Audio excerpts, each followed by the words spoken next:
வணக்கங்க. நான் ஜோதிடர் ராவணன்.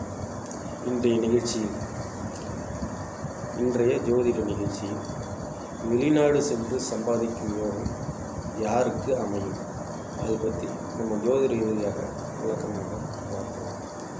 பொதுவாக ஒவ்வொரு மனிதனுக்கும் வெளிநாடு சென்று கை நிறைய சம்பாதிக்க வேண்டும், குடும்பத்தை நல்லபடியாக வாழ வைக்க வேண்டும், குடும்பம் சந்தோஷமாக இருக்க வேண்டும் என்று நினைக்கும் ஜாதகர்களும் உண்டு. ஆனால் அனைவருக்கும் வெளிநாடு சென்று சம்பாதிக்கும் யோகம் அமைவதில்லை. அப்படி வெளிநாடு சென்று சம்பாதித்து வெற்றிகரமாக வாழ்க்கையை நடத்தும் ஜாதக அமைப்புகள், ஜாதக கிரக அமைப்புகள் யாராருக்கு எப்படி இருக்கும் என்பதை இப்பொழுது நாம் முதலில் காண்போம்.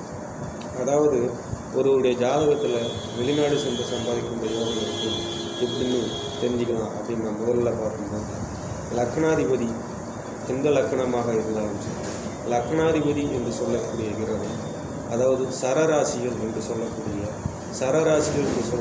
நீண்ட தூர ராசிகள் என்று சொல்லக்கூடிய அந்த சரராசிகள் அமைந்திருக்க வேண்டும். அப்படி லக்னாதிபதி சரராசிகள் அமைந்திருக்கும்போது அந்த ஜாதகம் தான் இருக்கும் இடத்தை விட்டு வெகு தூரத்தில் தான் அவனுடைய பழக்க வழக்கங்கள், அவனுடைய தங்குமிடம், அவனுடைய வெளிவாச பழக்க வழக்கங்கள் எல்லாமே அமையும். சரிங்களா? அதனால் வெளிநாடு சென்று சம்பாதிக்கக்கூடிய யோகம் முதலில் யாருக்கு அமையும் என்று பார்க்கும்போது, லக்னாதிபதி சரராசிகளை அமைந்திருந்தால் அவன் முதலில் தான் இருக்கும் இடத்தை விட்டு வெளியில் தான் போயிருப்பான். சரிங்களா? அதே மாதிரி பார்த்திங்கன்னா தொழில் ஸ்தானத்துக்கு அதிபதி அப்படின்னு சொல்லுவாங்க. தொழில் ஸ்தான அதிபதினா லக்னத்திலேருந்து என்ன வருகின்ற 10வது இடம், 10வது இடம் என்பது தொழில் ஸ்தானம்.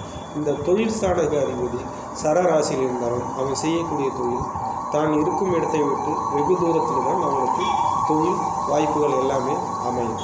அதே போல் 10ஆம் இடத்துக்கு அதிபதி, அதாவது தொழில் ஸ்தானத்துக்கு அதிபதி நீர் ராசிகள் என்று சொல்லக்கூடிய மீன ராசி, கடக ராசி, மகர ராசி, விருச்சிக ராசி, இந்த ராசிகளில் 10ஆம் இடத்துக்கு அதிபதி, அதாவது தொழில் ஸ்தானத்துக்கு அதிபதி இந்த ராசிகளில் போய் அமர்ந்திருந்தால் அந்த ஜாதகன் கடல் கடந்து சென்று சம்பாதிக்கக்கூடிய யோகத்தை அந்த கிரக அமைப்புகள் அவனுக்கு ஏற்படுத்தி கொடுக்கும்.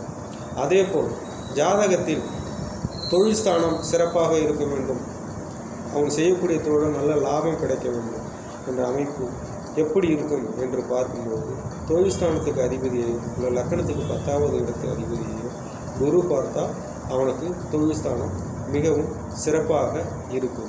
அதே மாதிரி ஜாதகத்தில் வெளிநாடு சென்று சம்பாதிக்கக்கூடிய யோகம் இருக்குது, அந்த அமைப்பை ஏற்படுத்தி கொடுக்கக்கூடிய முக்கியமான கிரக அமைப்புகள் எது என்று பார்க்கும்போது, 9ஆம் இடத்துக்கு அதிபதியும் 10ஆம் இடத்துக்கு அதிபதியும் ஒன்றாக சேர்ந்திருந்தாலும் அல்லது ஒன்றை ஒன்று பார்த்து கொண்டாலும் அவனுக்கு நிச்சயம் வெளிநாடு சென்று சம்பாதிக்கக்கூடிய யோகம் கட்டாயம் அமையும். இந்த யோகத்தை தர்ம கர்மாதி யோகம் அப்படி என்று சொல்லுவார்.